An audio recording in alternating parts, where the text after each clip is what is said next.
Hello everyone and welcome to our module on ovarian epithelial tumors. There are lots of different tumors that can occur in the ovary, but you can basically think of all the tumors in the ovary as deriving from one of three different ovarian structures. So you're aware that ovaries contain oocytes or eggs, and tumors that derive from these cells are called germ cell tumors, which I talk about in another video.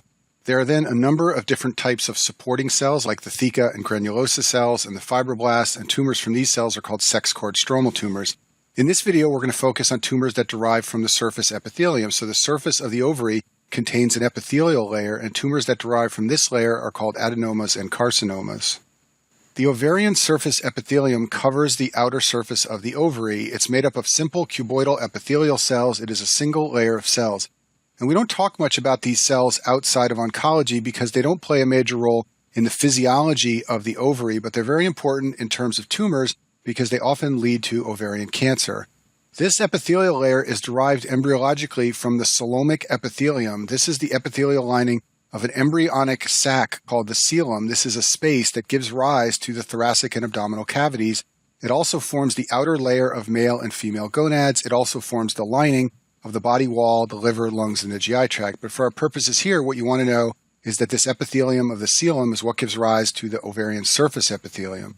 As we'll see in a minute, there are many different subtypes of ovarian epithelial cell tumors, but they all have similar clinical features. First of all, these types of ovarian tumors are often a silent disease. They usually aren't recognized until the very late stages, and unfortunately, we don't have good methods for screening for ovarian epithelial cell tumors. The classic presentation is an adnexal mass that's identified on pelvic exam or on imaging. Sometimes women have vague abdominal symptoms like bloating and early satiety or pelvic or abdominal pain, but often the tumors have no symptoms at all, and this is largely a disease of older women. The average age at diagnosis is 63 years old. Now, it's rare, but sometimes women present with acute symptoms related to an ovarian epithelial tumor, so these symptoms have an abrupt onset. This often happens in advanced disease, and it usually happens because the tumor is disrupting the function of an organ outside of the ovary. For example, some women present with bowel obstruction from local spread through the peritoneum, and the workup leads to discovery of an ovarian epithelial cell tumor. Other times, women can present with ascites or a pleural effusion. The pleural effusions are malignant pleural effusions from pleural metastasis, and there are cancer cells in the pleural fluid. And then finally, sometimes women present with a DVT or a pulmonary embolism, a venous thromboembolism. That's because these cancers represent a hypercoagulable state, and sometimes the first time the woman's aware she has the malignancy is when she develops a blood clot. So now we're going to talk about the various types of epithelial cell tumors. And the first thing to know generally about this class of ovarian tumors is that they are the most common type of ovarian tumors. You'll often hear people say that an elderly friend or family member has ovarian cancer, and this is the type of malignancy they're usually talking about. There are a couple of subtypes. The most common is called the serous subtype. It gets its name because they secrete serum or water, and the tumors are filled with watery substance. Second most common type is called mucinous. These secrete mucus. That's how they get their name. The next type is called endometrioid, and it gets its name because the cells look similar to endometrial cells and structures. And all of these tumor types can be either benign, malignant, or borderline. So what I mean by this is a woman may be discovered to have a mass in her ovary, and on biopsy, if she's lucky, she'll find out it's a benign version of one of these tumors, and if she's unlucky, she'll find out it's a malignant version. And the benign versions are called adenoma, and the malignant versions are called adenocarcinoma. Let's start by talking about the serous subtype. The benign version of the serous subtype is called a serous cyst adenoma. The malignant version is called a serous cyst adenocarcinoma. We'll talk about that next. So a serous cyst adenoma is a benign serous epithelial tumor of the ovary. These tumors are often bilateral, meaning they often occur in both ovaries at the same time. On gross specimen, they just look like a cyst filled with watery fluid. This is a picture of what one looks like on the screen here. Under the microscope, what you see is a thin wall of single cells lining the cyst. This is what it looks like here. So this is the inside of the cyst here, and there's this thin wall of cells lining the cyst. The malignant version of the serous tumors is called a cyst adenocarcinoma, and this is the most common malignant ovarian tumor overall. Remember, epithelial tumors of the ovary are the most common ovarian tumors, and the serous subtype is the most common subtype. So therefore, it makes sense that the malignant version of the serous subtype is the most common malignant ovarian tumor. On gross specimen, these tumors look like complex cysts with watery fluid. So instead of a nice, simple cyst like you would see for a benign tumor, what you see is a cyst with lots of bumps and irregular shape to it. There's growth of that epithelial layer we saw in the last slide. So instead of a nice single layer, you see lots of folding of the epithelial layer like shown on the screen here. And one thing to know about the tumor cells in a cyst adenocarcinoma is that they share many similarities with fallopian tube cells. And one of the theories of the origin of these types of ovarian cancers is that they derive from the fallopian tubes. Another feature that is sometimes seen in serous cyst adenocarcinomas is the presence of psammoma bodies.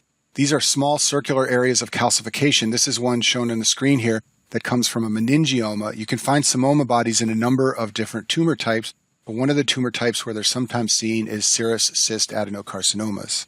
Moving on, let's talk about the mucinous subtype of the ovarian epithelial cell tumors. The benign version of the mucinous subtype is called a mucinous cyst adenoma. This consists of a thin-walled cyst that's filled with mucus. That's how it gets its name. These are often bigger than the serous tumors, and they're also often multiloculated, which means there are many small cavities and recesses inside the tumor that contain mucus. The malignant version of this subtype is called a cyst adenocarcinoma, and there's really nothing special about it. It's just a malignant variant of a cyst adenoma. A high-yield detail to remember about mucinous ovarian tumors is that they are associated with a condition called pseudomyxoma peritoniae. In this condition, basically the abdomen fills up with mucus and obstructs the bowels. So this happens anytime there's spread of a mucinous tumor to the abdomen. It results in ascites that consists of mucus called mucinous ascites, and basically when you open the abdomen in the operating room, what you see is a diffuse gelatinous material all over the abdomen and pelvis, and this can lead to bowel obstruction and even death. It's associated with mucinous epithelial tumors of the ovary. It's also often seen in appendix cancer. Cancer of the appendix is very rare, but when it does happen, that's the other classic condition associated with pseudomyxoma peritoniae. Moving on, we'll talk about endometrioid tumors. These tumors get their name because they contain tubular glands that are similar to the endometrium. So this is a drawing of what the endometrium looks like, and in an endometrioid tumor of the ovary, the tumor contains glands and stroma that look just like the endometrium. If you know that this tumor looks like the endometrium, then it's easy to remember that it often occurs in women who also have endometriosis, which I talk about in another video. And these types of epithelial cell tumors are one subtype that have a good prognosis. They're often identified at an earlier stage, and they're relatively sensitive to chemotherapy. Now, the main subtypes of epithelial tumors are the serous, mucinous, and endometrioid, but there are some more rare subtypes which you can read about in your textbooks. But one that I want to mention specifically is called a Brenner tumor. This is a rare subtype of epithelial tumor of the ovary, and what's special about it is that these tumors contain bladder epithelial cells, transitional cells of the bladder. These are usually benign tumors, and they're often discovered incidentally, so a woman has abdominal pain or some other reason for abdominal imaging, and it reveals an ovarian mass, and after the mass is removed, you discover that it's a Brenner's tumor, which luckily is usually benign. Under the microscope, what you see are these circular patches of cells, and when you zoom in on them, you see that they have a classic finding called coffee bean nuclei. That's what's shown on the right. You can see that these nuclei look like coffee beans, and that's one of the hallmarks of a Brenner tumor. So now that we've talked about the clinical features of epithelial cell tumors and the different subtypes, let's talk about the risk factors. And the idea here is that one of the theories of how epithelial cell tumors develop is that ovulation damages the epithelium, and over time, this leads to epithelial cell cancers. And the reason that's one of the theories is because more ovulation is associated with more risk of epithelial cell tumors. So, for example, women who are at an advanced age have obviously ovulated more throughout their life, and they are at greater risk. Women who have menarche at an early age or menopause at a late age have had more ovulation, and they are at more risk. And women who have never been pregnant are also at more risk. There's a lower risk among women who have been pregnant because while women are pregnant, they do not ovulate. There's also a lower risk among women who breastfeed because during breastfeeding, women don't ovulate. And then finally, women who take oral contraceptive pills do not ovulate, and that also puts them in a lower risk group. Some other risk factors are shown on this slide. Women with a family history of ovarian cancer are at higher risk. If a woman is infertile due to any cause, she has a higher risk of epithelial cell cancer of the ovary. The polycystic ovarian syndrome and endometriosis both increase a woman's risk. And then finally, women who have had a tubal ligation to prevent pregnancy are at lower risk. This is protective. This is believed to be due to the fact that fallopian tube factors may lead to cancer, and this theory of the fallopian tubes being involved in epithelial cell tumors comes up again and again, and this is another place where that association plays a role. Women who've had their tubes ligated are at lower risk of epithelial cell cancers. Women who carry a mutation of the BRCA1 or BRCA2 gene are also at increased risk for ovarian epithelial cell tumors. The BRCA1 and BRCA2 genes code for DNA repair proteins, and when they are mutated, they are associated with higher rates of breast and ovarian cancer. Now, most people remember that these genes are associated with breast cancer because the BRCA in the name stands for breast cancer. But what you also have to remember is that mutations of BRCA1 and BRCA2 are also associated with ovarian cancer. And these genes are especially common among Ashkenazi Jews. In a non-Jewish population in the U.S., mutations occur in 1 in 400 people. In an Ashkenazi Jewish population, mutations occur in 1 in 40 people.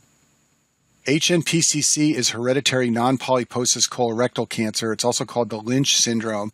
I talk about this in detail in the GI video on colon cancer, but I just want to mention here that in this syndrome, people have gene mutations in DNA mismatch repair proteins. They inherit a germline mutation that runs in their family, and this leads to colon cancer. That's how the disorder gets its name. But what you have to know is that women who have HNPCC or Lynch syndrome are also at risk for some gynecologic cancers. Endometrial cancer is the most common non-colon malignancy in Lynch syndrome, and these women also often develop ovarian cancer of the epithelial serous type. The most common type in all comers is also the most common type among women who have the Lynch syndrome. I'll finish by discussing CA125, which is cancer antigen 125. This is a biomarker for epithelial ovarian cancer. Basically, you can do a blood test on a woman and determine her level of CA125. And it was once thought that this might be useful for screening women. Unfortunately, CA125 has shown poor performance for screening. It is, however, useful if a woman has an adnexal mass. So if she's got a mass in her pelvis and also has a high level of CA125, that is highly suggestive of an ovarian tumor. It's also useful for monitoring response to treatment. So if a woman has a high level and then she undergoes surgery and chemotherapy, you can measure the CA125 serially to see if she's developed recurrence of her cancer.